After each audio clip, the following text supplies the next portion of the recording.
مند لوگاں کو ایک عظیم گال کرنا چاہنا کو سمجھا ہے.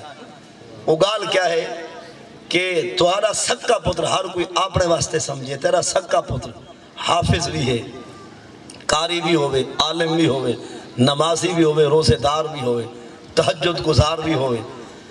نال مطلب ہے ان دی آنکھیں حیا دی صلاحی ہوئے, زبان تو بالکل گونگا کہیں کو مندے نہ کردہ ہوئے, ہاتھ کو بالکل مطلب ہے کہ بے ضرر ہوئے, کہیں دی پگ پگڑی نہ چھکی ہوئے, پیرے کو نقصانی نہ ہوئے, بالکل ٹھیک چلتا رہے گے.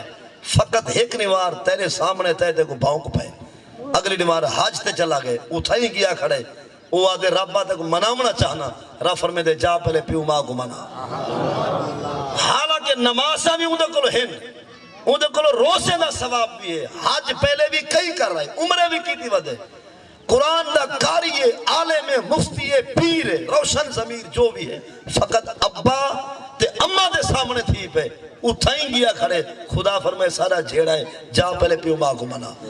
ہون جنی گال اثر کرے سی نہ کہیں دے ہاں دوتے, وہ گال ہے تیری خاطر, ہر کہیں کو پیادا تیری خاطر, تیرے پتر نال خدا کتا جھیڑا لائے. تیرا سکا پتر کیا کرے مکہ مدینے, اتھائیں رب جھیڑا لائے, جائے پہلے پیو ماں کو منا. تیری خاطر تیرا رب تیری اولاد نال جھیڑا لا سکتے, کریں اولاد نال رب واسطے تائیں جھیڑا لائے.